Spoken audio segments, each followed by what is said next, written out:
Anthony, so great to see you today. How are you, my friend? Great to be seen.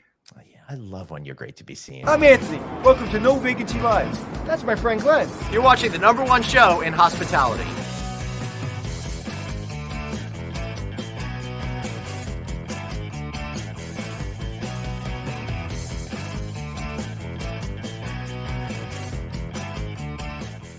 Hey, everybody, welcome to the one and only No Vacancy Live. That right there is Anthony Melchiori. I'm Glenn Hausman, and no, we're not actually live today because Anthony or I or both of us are off doing something. We couldn't make a live show today, but how are you, man? I'm good. I did it again, Glenn. I do it about once a month. What? You're like Britney Spears? Oops, I did it again. Yeah, what'd you do? I laughed at your intro with your hair.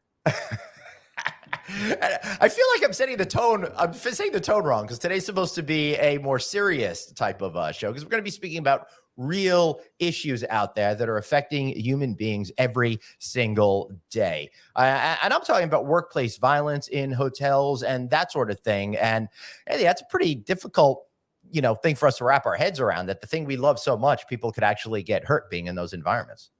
Oh, absolutely. And unfortunately, I've seen traveling around the country, Hotel Impossible, I've seen my share of things I wish I didn't see and wish people didn't have to experience.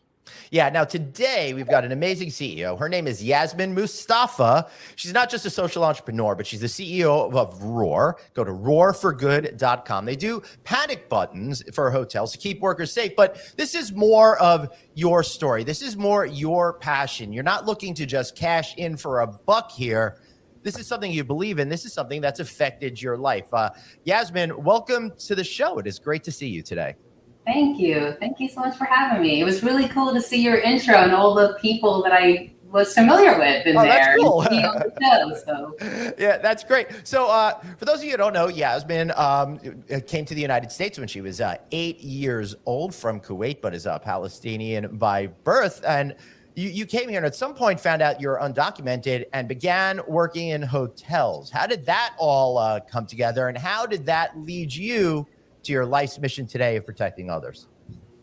Yeah, great question. And I'll give you the very short story. And people think it's such an interesting story. So I was actually born in Kuwait. And in the summer of 1990, my parents came to the US for a quick trip and ended up having my baby brother here. Wow. Fast forward 9 months, they're back in Kuwait. Saddam invades the country for its oil. We're actually in a bomb shelter when 2 U.S. ambassadors storm in looking for my brother, because as an American, they wanted to extract him out of the country for his safety. And because we were his family, they brought us along. So They told us to pack 2 bags among the 8 of us. They gave us 1 hour to do so. Wow. And then they brought us to Philadelphia, September 21st, 1990. It's a day I'll never forget.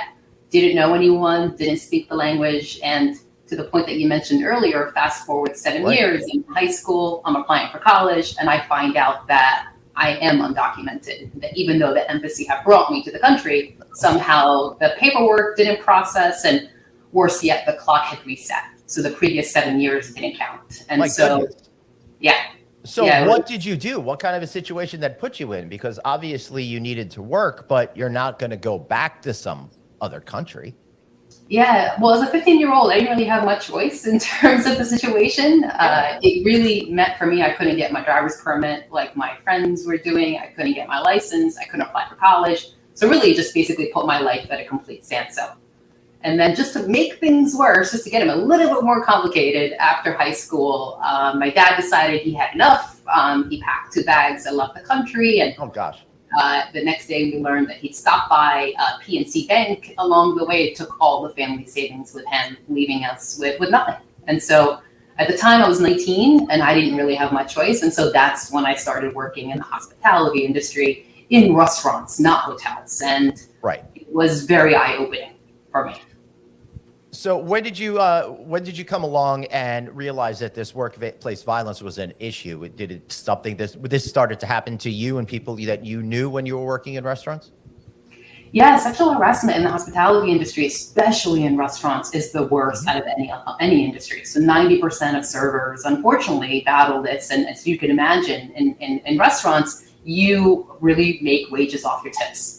And it creates this power imbalance, and some people take advantage of that. And for me, it really happened because I was undocumented. So my bosses knew that I didn't have proper paperwork, and they felt emboldened to say things and do things they shouldn't do. So I dealt with a lot of sexual harassment back of house before I even got to the front of house, and especially because I didn't have any power. I couldn't. If someone called off, they always went to those who were undocumented and said, "You're working tonight." We didn't have a choice. There was no paycheck. It was just an envelope with cash. Wow. That's crazy. So, obviously you're living in that state of fear, and you have to do what they say, because you could theoretically get reported to the authorities and have an issue. If not in your personal case, most situations. I don't know what your legality was in that weird undocumented world, but also if you got fired, you would have no means. So that probably had you operating full time from that place of fear that subjected you to things that you probably would never stand for. And I see before me a strong, confident woman now. Thank you. Yeah, I think the worst two parts of this was walking on eggshells all the time. Really trying to make sure that I didn't get sent back to a country that I felt no affinity to anymore, while I was desperately trying to stay in this country. And not knowing who to trust, who I can tell my secret to, and then of course, literally having no power. So if something did happen, and when something did happen, I couldn't just go and say something to someone. I didn't really have any options. So what was the turning point? It was my mom. My mom is a very strong woman. I was very, very depressed, especially because I couldn't go to college, and I loved school. I was definitely that geek in high school that sat in the front row and got straight A's. And one day, without even telling me, she drove down to the community college in my neighborhood, basically forced her way into the dean's office, told her our whole life story. And of course, the dean was like, sorry, there's nothing I can do. My hands are tied. And she looks straight at the dean and says, "Find a way, because I'm not leaving until you do. Call the police if you have to." Wow. And it was a really powerful moment, because this dean basically worked out an arrangement with my mom to allow me to go to college without the proper paperwork. And that was really the turning point for me. A, because I met my mentor. B, because I was actually able to get a degree. And then once I got my associate's degree, transferring was really easy. I was able to go to Temple and get my bachelor's. And yes, I kept asking for my social security number, and I kept saying, it's coming. I can't believe my mom didn't send it to you. But I was able to get an education and find a pathway into the future. Wow. Wow. Strong woman. Yeah. So how then did you manage to, I got to ask, how did you get legal, and have you become a citizen since? Yeah, my mom met someone at Villanova University who has a special law department, and she was able to work with them to be able to get asylum from the country where we're from, especially based on what my father did. And so we were able to I was able to get my green card in the last semester of school. And so it was the first time I was able to get scholarships. So I had 3 jobs to put myself through school because I had to pay cash.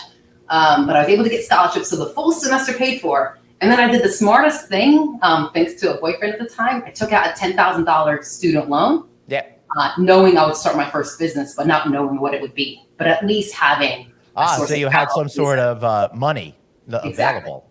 Oh, that's pretty cool right there. What a great idea in order to be able to do that. So, Anthony, it's a pretty inspirational story that somebody could go through all of those hoops. Yeah, as a matter of fact, when you're telling the story about your mom, I actually started to cry, because I can literally see her in that room.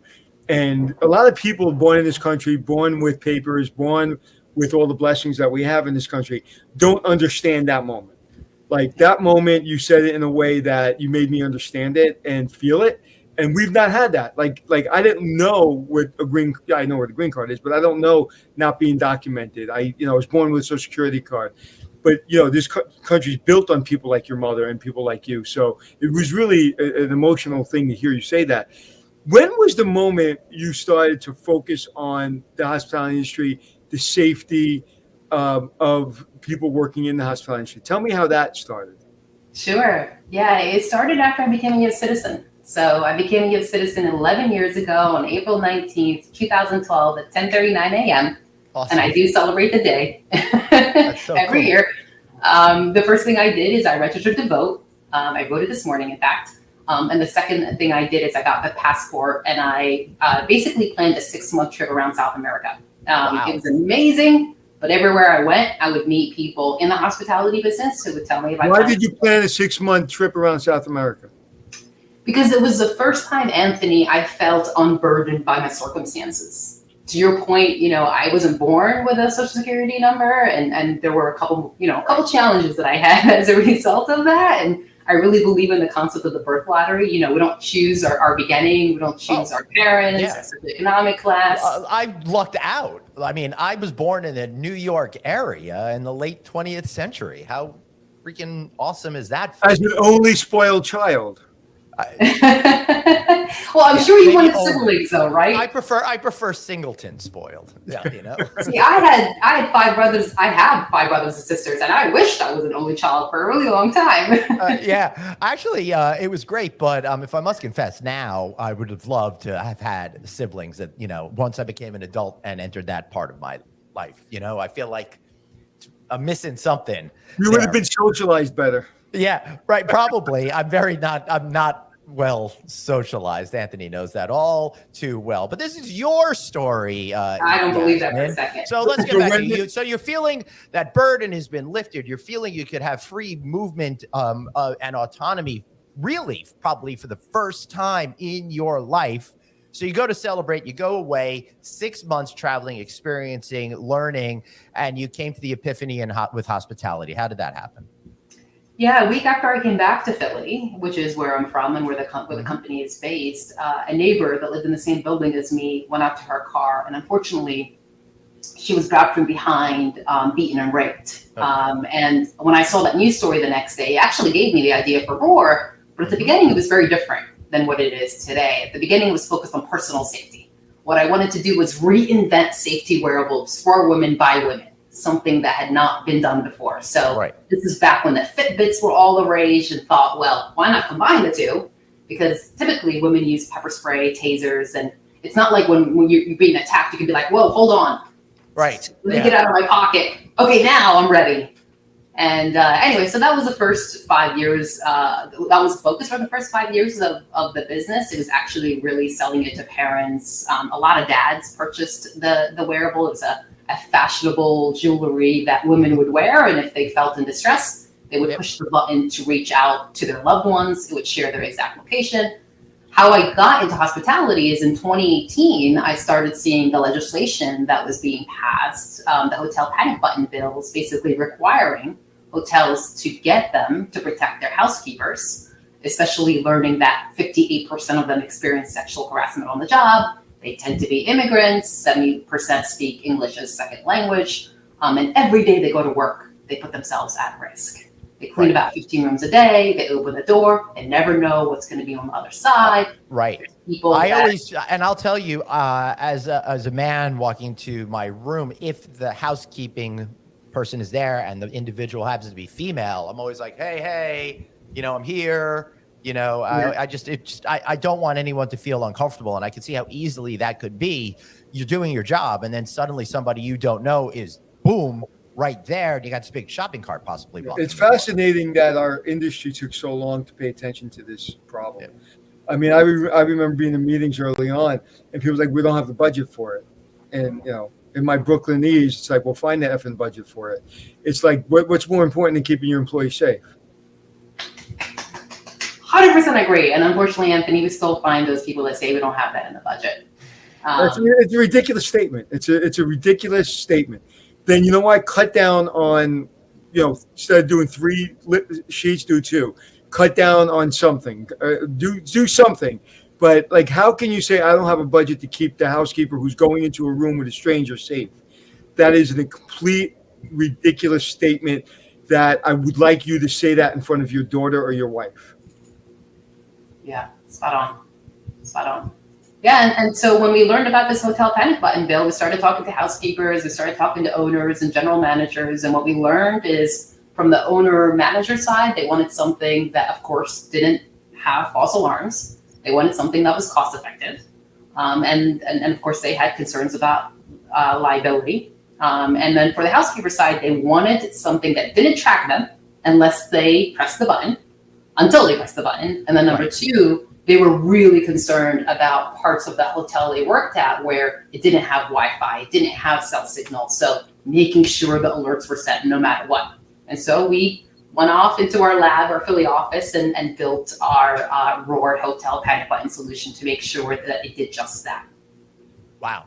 So how does that work when there's no Wi-Fi or anything like that? It is so cool, Glenn.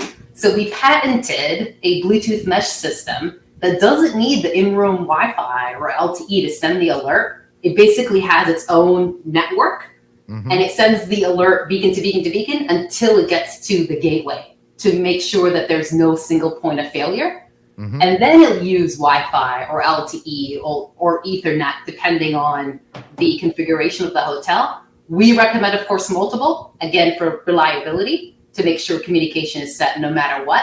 And then, if I may, it's so cool that if even one, like somehow something happens to a beacon, I think we've all heard beacons or guests take the darndest things. I spoke to a Ritz-Carlton recently where apparently a guest that was staying at a $9,000 night room took the lamp.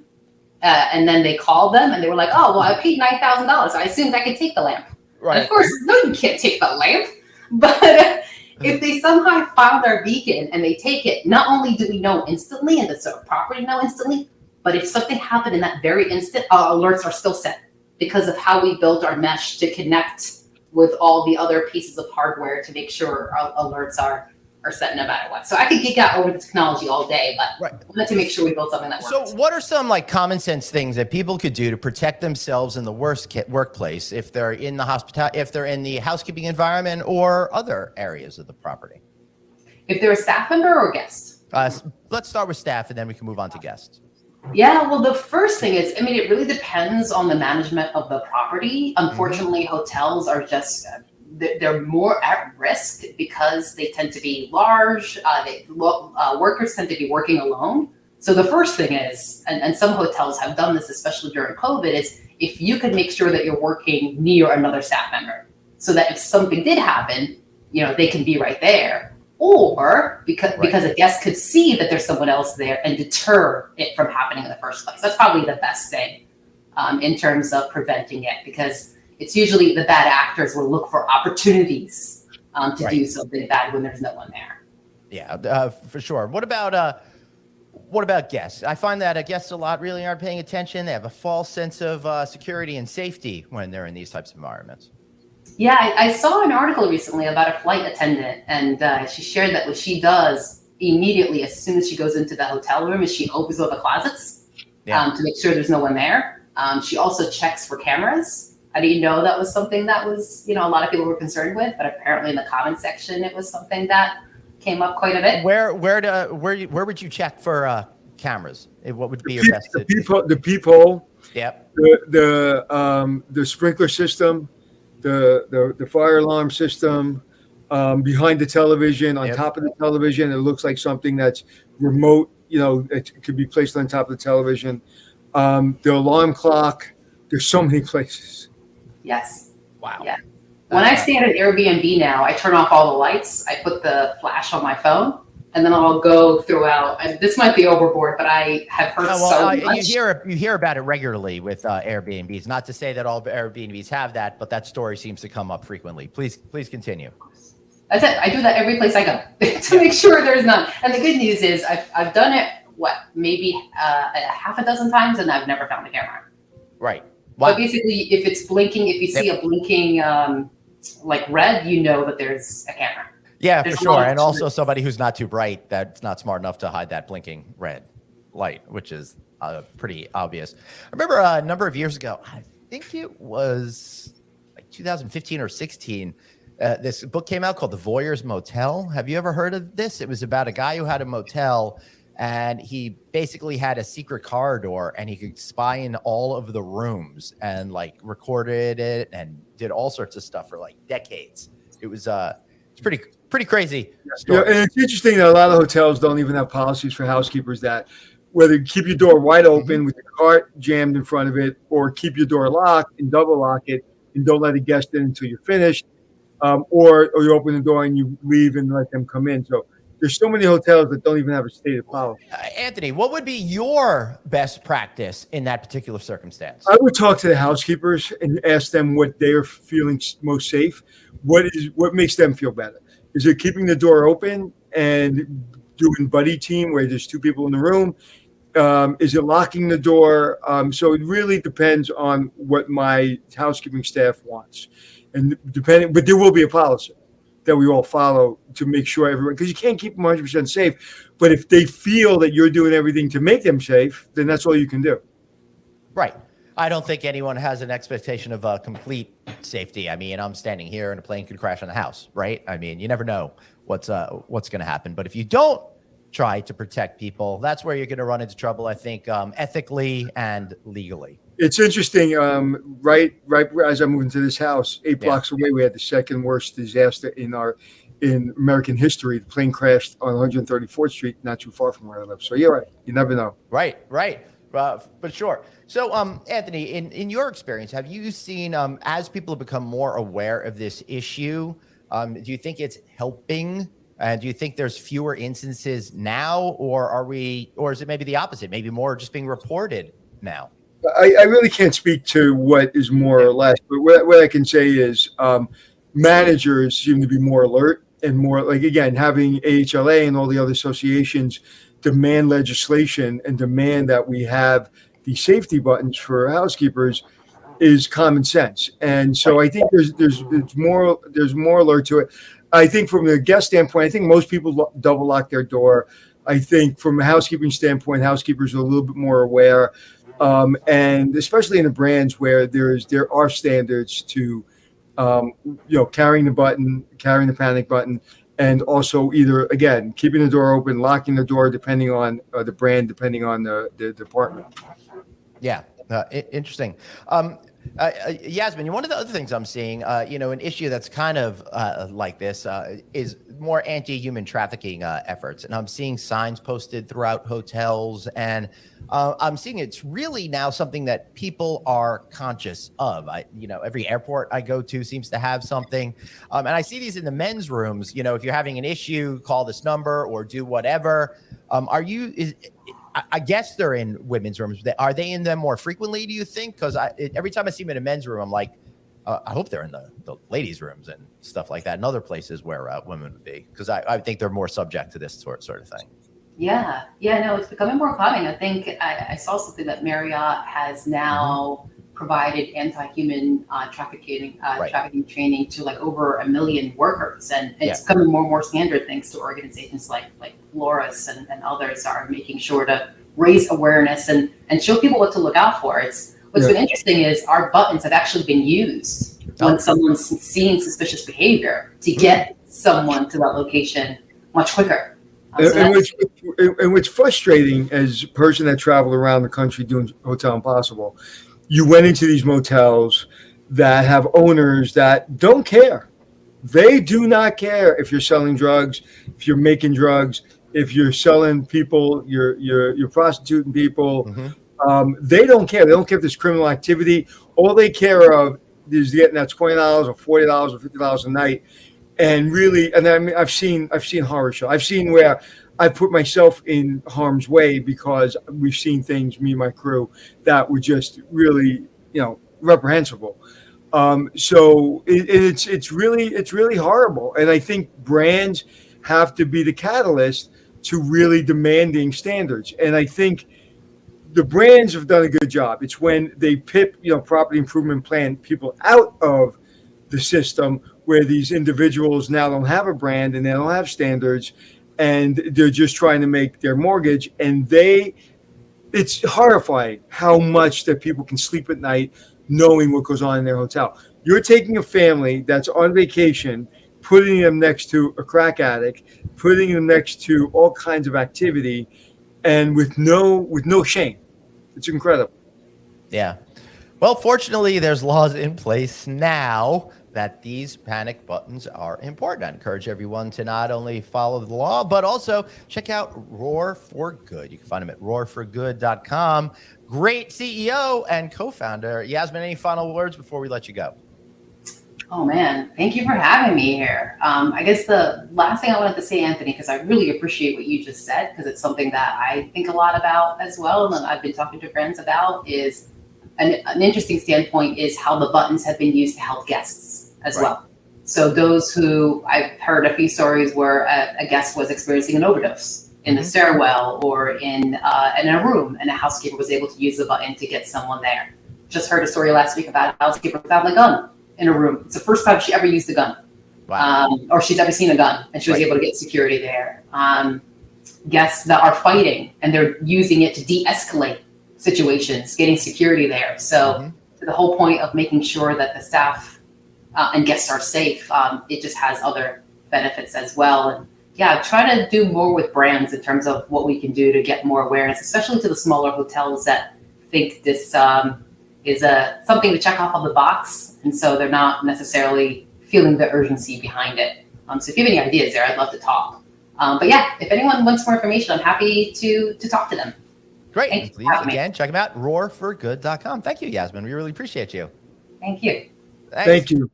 So, Anthony, that was really interesting. What an inspiring story. I love that somebody could come to this country, find a cause, create this amazing business, and help others out there. Any final words before we get ready? No, it's listen, every housekeeper in America should be having one of those panic buttons, period, end of story. Yep, that's absolutely right. And love for you to download the audio version of our podcast. Find that on Apple Podcasts, iHeartRadio, Stitcher, SoundCloud. You know the deal. Wherever you get your shows, we are there. Get all episodes on video at novacancynews.com, LinkedIn, Facebook, YouTube, and more. He's at Anthony Hotels. I'm at Traveling Glenn. Thanks for being here with us today. Remember, you guys, you've got one life, so blaze on, and be kind to yourself. See you all later.